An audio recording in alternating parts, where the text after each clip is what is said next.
Hey guys, today I want to share with you a book that takes us deep into the story of Japan's rise as an economic superpower in the later part of the 20th century. Ezra Vogel's Japan as No.1 Lessons for America, or simply the title as Japan as No.1. But first, let's talk about our author Ezra Vogel. Vogel was born in 1930 and died in 2020. He was the former director of the Feinberg Center for East Asian Studies at Harvard University. He was also graduated from the Harvard University as a doctorate degree for sociology. He was also a sociologist, a scholar of sinology, and a renowned American expert on Chinese issues. Since the 1970s, Vogel had been analyzing and studying East Asian society, especially Chinese and Japanese society. Also, during the late 1970s, China has been undergoing the reform and opening up, which is that China opened its borders to the Western countries, and there's a shift in economic system where China did some reform to become more capitalized. Yeah, and Vogel, he entered. He was being invited to China, especially in Guangdong province, and he in his analyzations, in field on-field analyzations, he based on this he wrote the Deng Xiaoping and the Transformation of China. Also for Japan, he wrote the book today we are talking about, Japan as No.1. He also went to Japan and stayed in one of the host family in Japan and analyzing the society, the families, the social structures of Japan, and accomplished his book, Japan as No.1. So we can see that Vogel was one of the scholars that studied economics, sociology, and other humanities.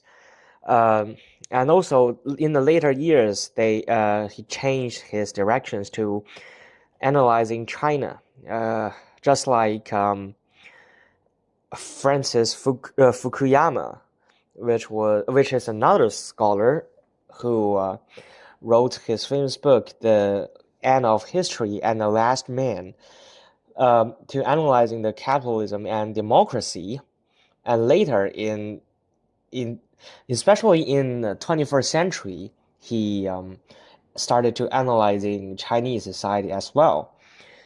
So we can see a trend that in the late 20th century and the start of the 20th century, many scholars in the United States started to analyzing East Asia, especially China, because there's Chinese reform, meaning that it's not conventional communism state. So it's very it is a very interesting trend that's still ongoing in today. But although the international politics is kind of strange and full of conflicts today, so never mind. Let's dive into our book. Why Vogel wrote Japan as No.1? So he actually, so he saw the developing trend of Japan in the 1970s, and also Japan as a very typical example of late developing countries, which means that unlike many European Eastern European countries, especially the UK, France, Germany, which has had the lead of the first and second, also third, industrial revolutions, and gained its like capital through colonialism, and maybe some through war and other stuff. So Japan is a typical late developed developing countries, because although during the Meiji Restoration, Japan indeed trying to become an imperialism country, and also trying to fit in with the top tier countries during that time, trying to like counteract with Russia, the UK, and the United States. And although they lost the war of the World War II, and suffered massive destruction of its industries and economy, Japan still managed to grow, and at its peak in 1970s and 1980s. So why I read this book is because China, actually nowadays, China is also a late developed country, still developing country. Also like India as well. Maybe Korea is a bit earlier, but Singapore as well. So maybe by reading the book Japan as No.1, we can yield insights about how other late developing countries went through its peak and developments, and also how they fell off, and eventually becoming the status quo nowadays. And also we can analyze that nowadays the path of China is going to like experiencing the exact same of Japan or other late developing countries at that time that suffered. Maybe is there some problems that China has actually suffered now. So it's very interesting to read this book, combining if I'm Chinese, if you're other people from other like late developing countries, is a very interesting question to analyze by reading such books. And also that's why I'm analyzing researching the Russo-Japanese War. That is also a motivation that is one of the motivations that I'm going to, if China is going to went through the exact same path that Japan undergoes imperialism during the Meiji Restoration, is China's going to do the same? So this is a very interesting question about sociology. So that's the motives that I wrote that I read Japan as No.1.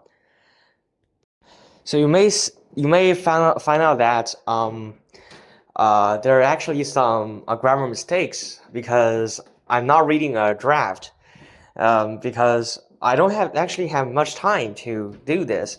I read this book last year, but I didn't have much time to like get settled down to write a draft. Like with the video, I investigated the Ishiwara Kanji's philosophy. Mainly because in this year, especially this summer vacation, I had to study SAT and other my research topic about the Russo-Japanese War. So I do not have much time to do is analyze, have the like special focus delve into like in this book. So maybe I just got to the surface of this book. So maybe yeah. So but with that being said, I'm still going to like give you this analyze this book, analyze the Japan as No.1, this book as more concise and objective as possible. Yeah, so let's begin. So to be much concise as possible, more concise as possible, I have to tell you that the version I'm reading is published by a Shanghai Translation Publishing House in 20 printed. The version is from the first version of the March of 2016, and print the 13th time printed in 2023, June of 2023. And this version is translated to Chinese by, yeah, the version I'm reading is Chinese. Translated by by Dan Zhanggu and Liu Keying. So although this book is originally wrote in 1979, but maybe there are some like errors or maybe differences in translation, or maybe over the years the Vogel and maybe other translators that deleted some of the part of the book. So I have to show that it is not the original copy of the original English version of that book. So yeah. So the book contains three categories. The first category contains two chapters. The second category has 7 chapters. The last has 1 chapter. So a total has 10 chapters for this book. And the good thing about this version I'm reading is that there's not only has the new version of the preface, but also the original version, which published in the United States in 1979, that version of preface, and the version that when this book introduced in Japan, the Japanese version of that preface. So it total has 3 version of prefaces. So we can see how Vogel trying to like convey its thoughts to each, how Vogel convey its thoughts to each version, the readers, like the American readers, the Chinese readers, and the Japanese readers. In the first chapter, we might see that this book was originally started to write in 1976, because in 1976 Vogel mentioned that it's the the 200 years anniversary of the American Revolution.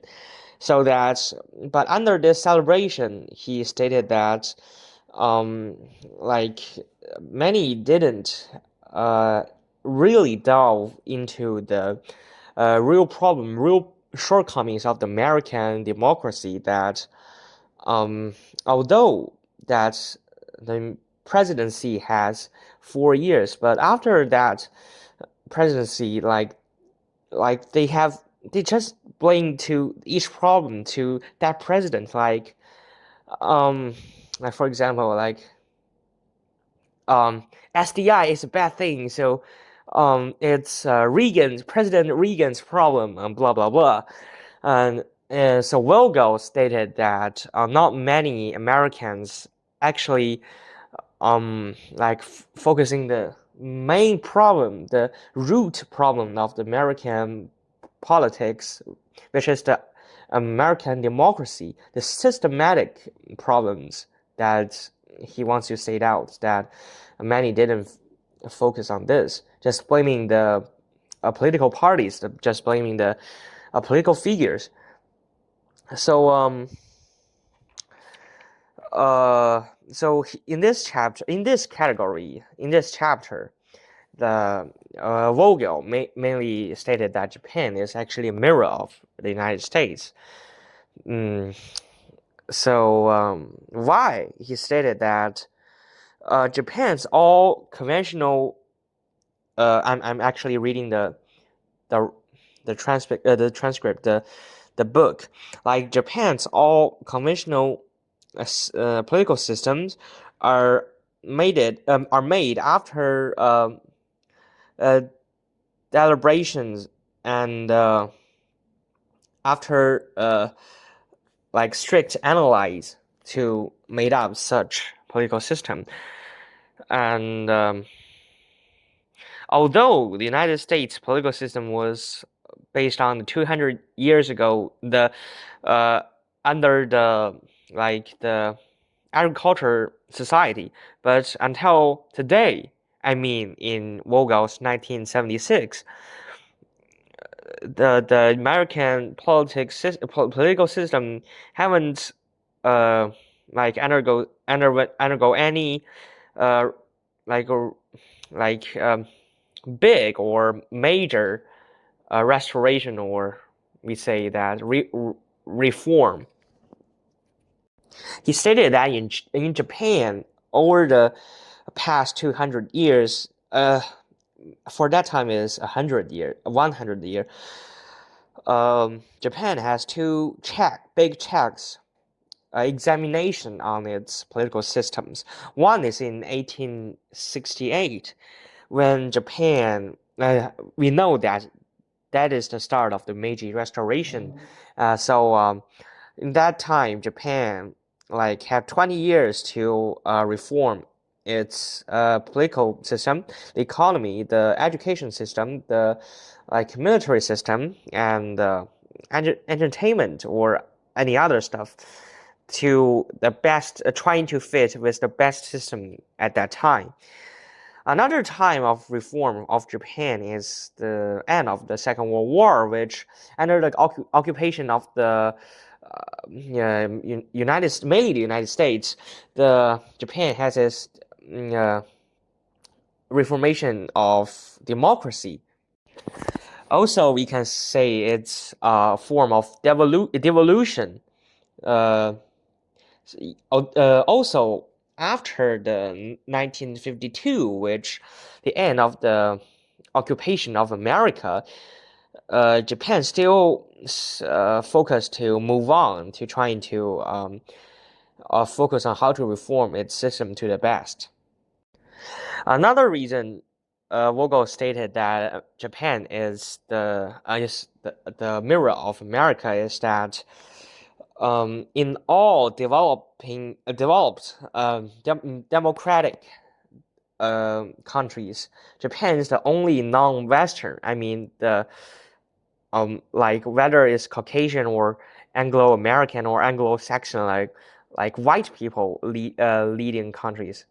Yeah, Japan is the only one that is not from this category. So, you can see that Japan is trying to. Vogel stated that Japan is also trying to, like focusing, like trying to highlight its uniqueness. Japan is under its conventional political and philosophy foundations. Japan undergoes like new brainstorm on political systems and actually developing a unique system that actually combines the traditional Japanese political system with the American, I mean the Western democracy system. And the third reason mentioned by Vogel is that the shortcomings the United States are facing. Also, I mean that during 1970s, not today. Japan has already like has undergo like mm, for example the environmental protection. There is actually a time which during that time, during the 1970s, Americans actually have an environmental problem that actually pretty bad. But Japan has its foresight to resolve such problems. Not resolve, but restrain its severity of the problem.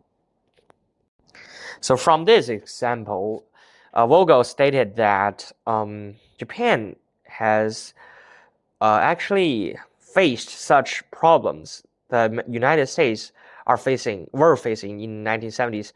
Japan has actually faced these shortcomings before the United States, and they have the experience to solve such problems. Also, the fourth reason that Japan is a mirror of United States mentioned by Vogel is that, like, although America is the #1, the first country, like the whether it's power, the military, blah blah blah, but you can see that other people, other countries, especially other democratic countries like many Western countries, but also Japan, they all gained success. So Vogel stated that American democracy is not the only way to success. There are other democratic way to achieve success. Japan is a very typical example mentioned by him. So in the second chapter, Vogel made a contextualization about Japan. So he stated that Japan is actually as small as a state as the United States, but Japan has a population of 150 million, almost a half of America during 1970s. And also, Japan has only 1/6 of its land that can cultivate it for agriculture. So its agriculture, its food relied on import from other countries. Like even now today, Japan actually the rice is imported from China and Korea. So he then listed the achievements of Japan. For example, the two main example is the shipbuilding industry. In the 1970s, Japan is the first in shipbuilding industry, because Japan has a relatively better industrial foundations at a low cost. So Japan mainly developed its shipbuilding industry. Also, during the Korean War, the Japan gained massive payments to mainly by Western countries, especially the United States, in order to build ships. So give the opportunity of Japanese shipbuilding industry.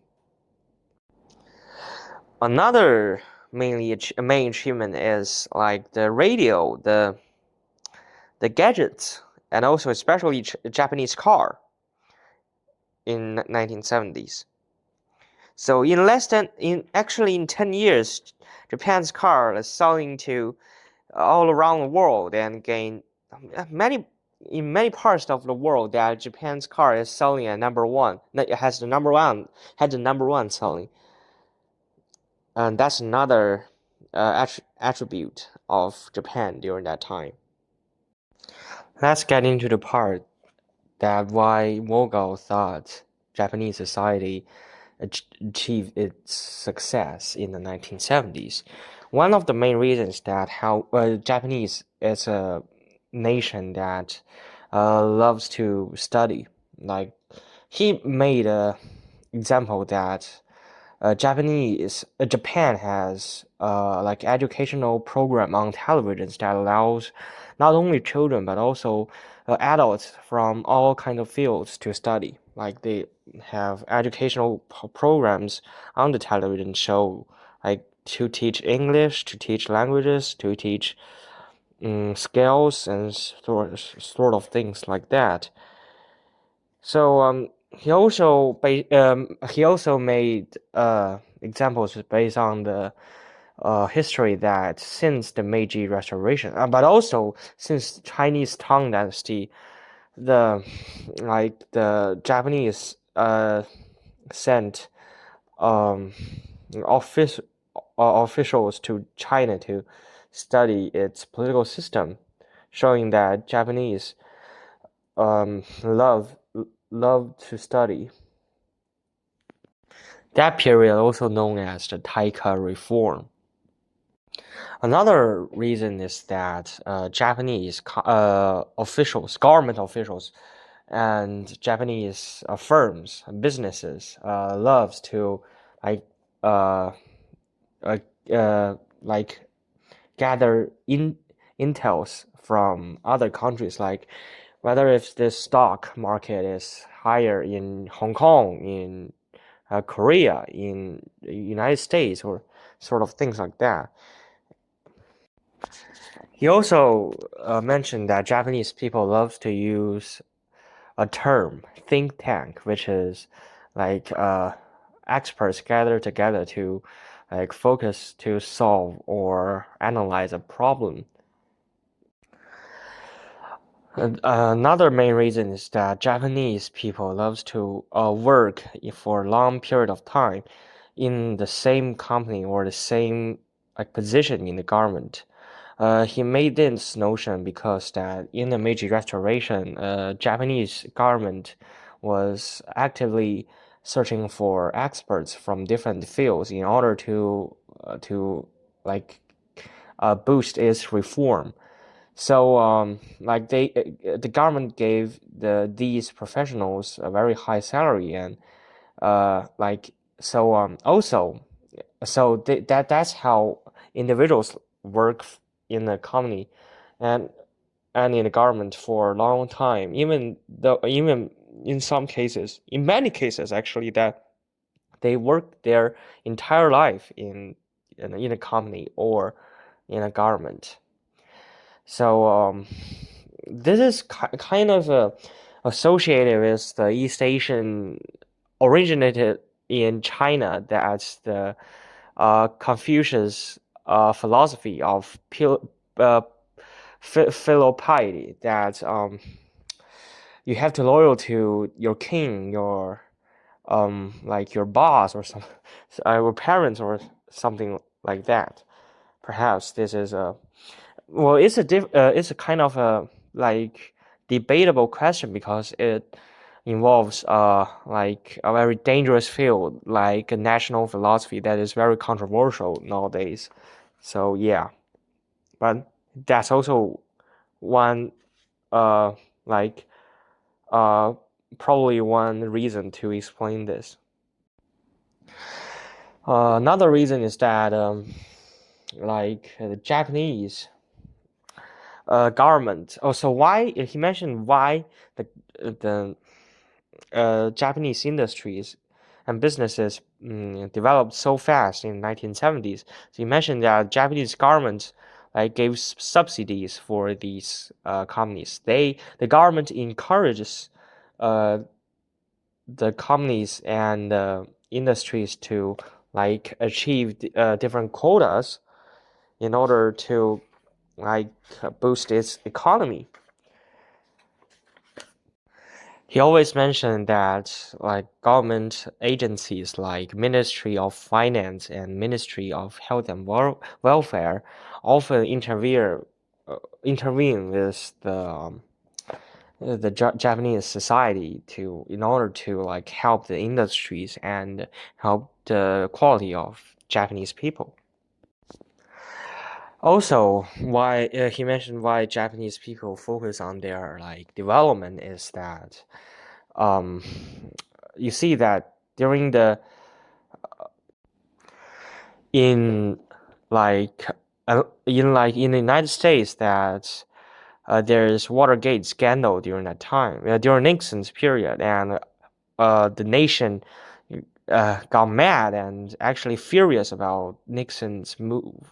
And so Vogel mentioned that unlike Americans, Japanese, if there is a scandal in the government like a Lockheed bribery scandals during 1970s, Japanese there's although it's the democracy state, the democratic state, but there are also some like their medias are not actively like reporting that stuff. So Japanese are not that typically like Americans that care that government scandals. So they focus on their development in industries and economy. I want to add that Vogel explained why Japanese clerks always work for a single company in their entire life or work for the government's entire life because that there's actually a bond between the individuals and their companies. Like there are activities or like clubs for the families of clerks, and they will have activities that like go hiking or do some outdoor stuff, touch some grass or like yeah, sort of things like that that helps to create bonds between uh like the clerks and company. He then later mentioned many advantages like based on statistics the advantages of Japanese society. He mentioned that the Japan has very low crime rate compared to United States. Even today it is. So in the end of the book, maybe it's the when Vogel finished the book, it's 1979. So at the end of the book, we know that in 1971, and then the 79, there's oil crisis that actually affects the entire world. So he actually rethink of the Japanese society and mentioned the challenges of future Japanese society. And based on this, he like made a conclusion of the Japanese advantages and Japanese shortcomings, probably in the near future of the 1980s and 1990s. So at the end of the day, Vogel indeed actually dive into the Japanese society as a whole and analyze different industries like the music camera and you know that as a film camera fan, I know that in the 1970s and 1980s, Japanese Nikon and Canon actually like reached its peak. Like their cameras are actually way more better. Like overall way more better than Germany and America, like better than Kodak. And so yeah, and I think that's all. So I can't talk much about this book because it's it's too much, and I strongly suggest you to read it. You can like yield many insights about nowadays society based on the Japanese society in 1970s. So yeah, so I think that's all. Hope you enjoyed this video and see you next time.